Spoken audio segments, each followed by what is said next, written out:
Turkey inaugurated the Joint Coordination Center in Istanbul today to monitor the implementation of the grain shipment process from Ukraine. Defense Minister Hulusi Akar held a press conference at the command center located inside the big compound of a military university and revealed the details of the plan.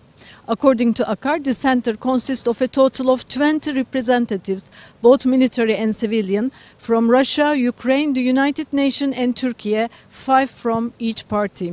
Bu merkez girişime dahil olacak ticari gemilerin kaydını ve takibini yapacak.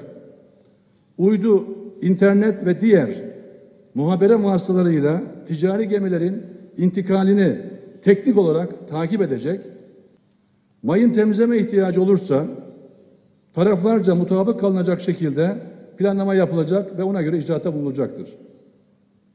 Ancak şu aşamada bu konuda mayın temizleme konusunda herhangi bir ihtiyaç bulunmamaktadır. Akar added that ships will be inspected by joint inspection teams at locations deemed appropriate during the loading process at Ukrainian ports and upon their arrivals at ports in Turkey.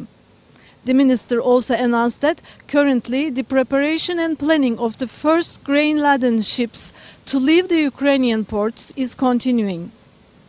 He believes that the works to be carried out through the Joint Coordination Center will make significant contributions to overcoming the food crisis affecting the whole world, especially reducing the high prices.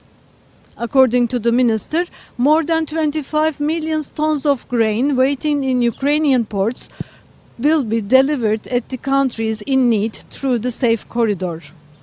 The deal was signed respectively by Russia and Ukraine with Turkey under the UN supervision last Friday in Istanbul, and it will allow significant volumes of commercial food and fertilizer exports from 3 key ports in the Black Sea: Odessa, Chernomorsk and Yuzhny.